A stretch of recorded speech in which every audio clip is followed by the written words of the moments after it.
beautiful Sunday morning that God has created for us. Welcome to our service of worship. I think we'd like to start with a moment of silence to the events and tragedies of Charlottesville, please.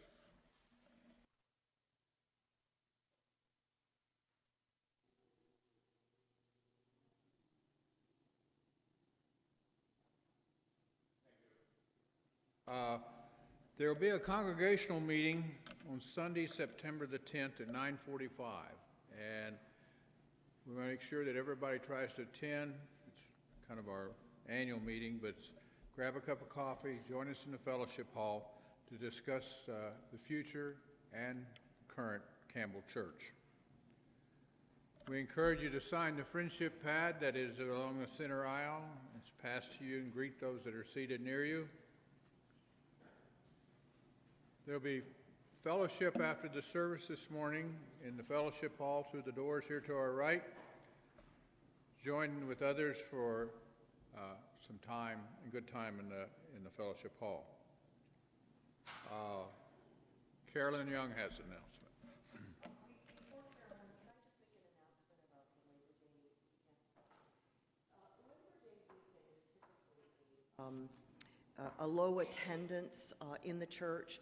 So we invited a Weems church to worship with us on September the 3rd, but they were not able to make the arrangements to make that happen. So we invited, and they accepted, St. Andrew's Presbyterian Church will be worshiping here with us on that Sunday. I believe it's September the 3rd. Not only will our two services be together, but we will be together with a sister church. This sanctuary is going to be full. We're going to do everything, share in everything. The choirs are going to work together. Keith Curran, who is the interim at St. Andrew's, will preach that day. I will be the liturgist. We will share the service of Holy Communion. It will truly be a joyful and wonderful time with great fellowship afterwards. So there will be one service, and you'll be getting announcements of this, and it'll come out in the Campbell newsletter as well. There will be one service on September the 3rd at 10:30.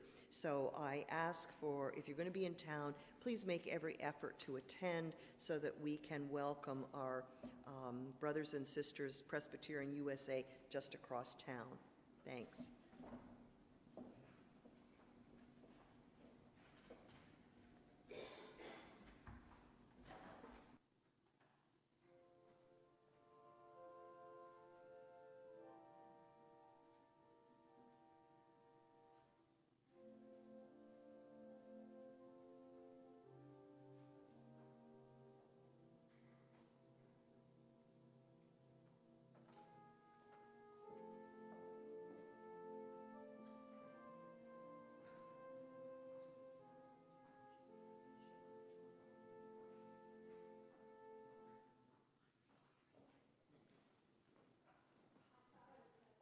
For you. Good morning, everybody. I do have an announcement of the PNC, but I have to tell you it's one more routine announcement. Our efforts and our works are by mandate behind closed doors, and I cannot tell you very much. I know there are many rumors around, as there would be when we meet for over a year. Know that in rumors there's always a bit of truth. If you have any questions, though, please ask the members. Because of that closed door, I thought to give you a little bit of detail, though. Our last meeting was on Thursday night. Let me tell you about it. We had already winnowed down, and you need to know, we narrow the candidacy, and we're also in this juggling of balls. We're looking at resumes as we're narrowing to 2 or 3. So know that this is going concurrently. So last Thursday, if you were in the room with us, we were having our second Skype with one of the candidates, and we talked with this person for almost an hour and a half. So know these are lengthy conversations at this point.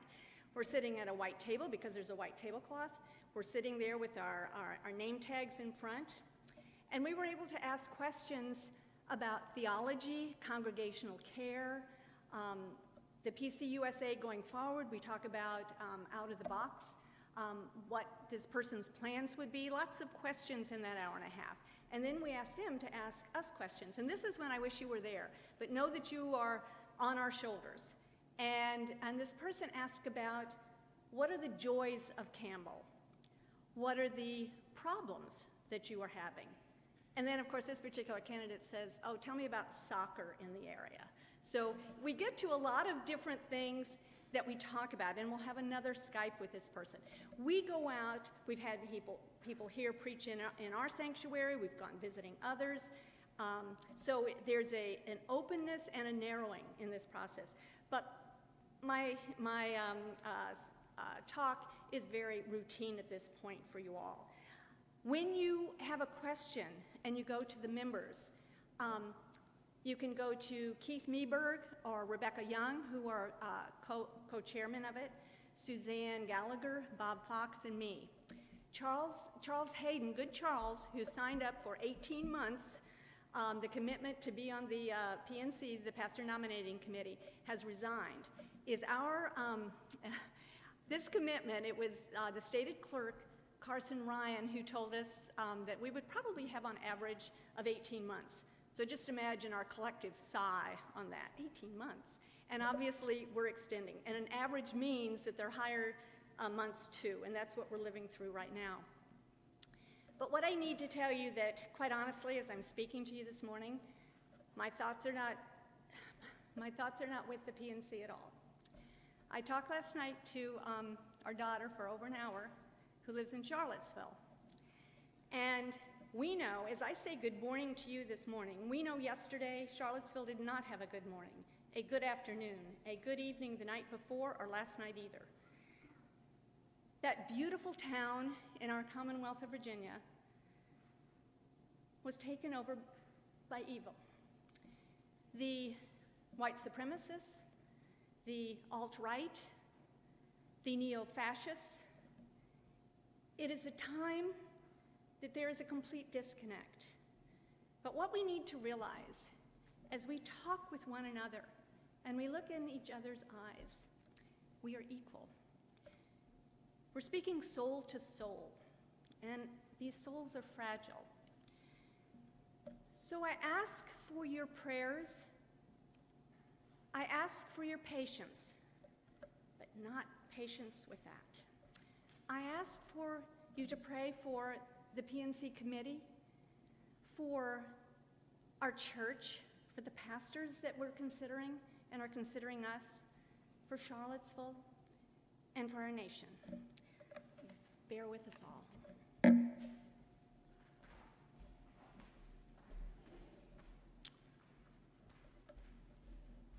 I want to welcome our guest organist today, Edith Holden. We're happy that she can join us in Jim's replacement. Is there any other announcements? If not, then let us prepare our hearts and minds for worship.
Oh, give thanks to the Lord, call on his name, and make known his deeds among the peoples.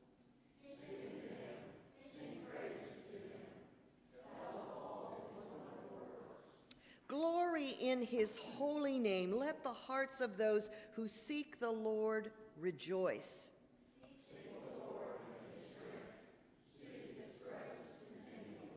Remember the wonderful works he has done, his miracles, and the judgments he has uttered.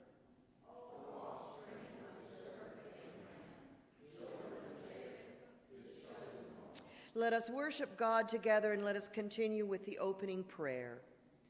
Loving Abba, you offer us hope and assurance in life's storms and raging waters. We know that you are present with us in our time of need. We come into your sanctuary this morning to thank you and to offer you our praise and to glorify your name.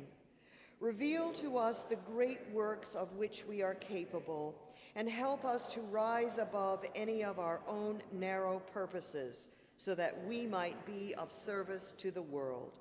Please stand for a hymn of praise, 464, Joyful, Joyful, We Adore Thee.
Please join me with the prayer of confession that's printed in your bulletin.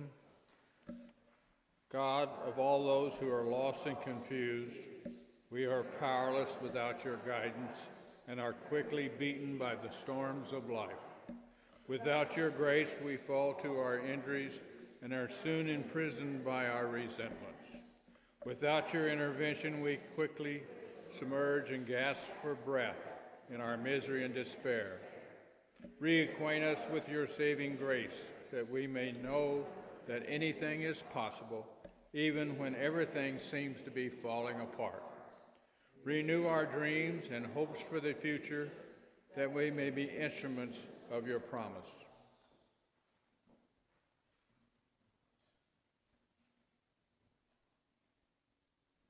Amen. Father, you follow with assurance of a pardon. The mercy of the Lord is from everlasting to everlasting. Know that you are forgiven and be at peace. The peace of Christ be with you. Let us greet one another.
Our first lesson today is from the Old Testament, Genesis 37, 1 through 4, and 12 through 28. It's on page 34 of your Pew Bible if you want to follow along. Jacob settled in the land where his father lived as an alien, the land of Canaan. This is the story of the family of Jacob. Joseph, being 17 years old, was shepherding the flock with his brothers. He was a helper to the sons of Bilhah and Zilpah, his father's wives. And Joseph brought a bad report of them to their father. Now Israel loved Joseph more than any other of his children. As you recall from last week, Jacob was named Israel by God.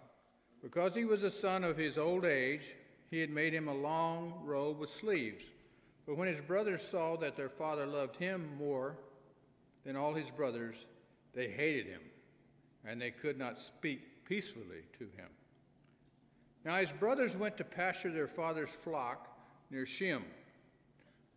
And Israel said to Joseph, "Are not your brothers pasturing the flock at Shem? Come, I will send you to them." He answered, "Here I am." So he said to him, "Go now and see if it is well with your brothers and with the flock, and bring word back to me." So he sent him from the valley of Hebron.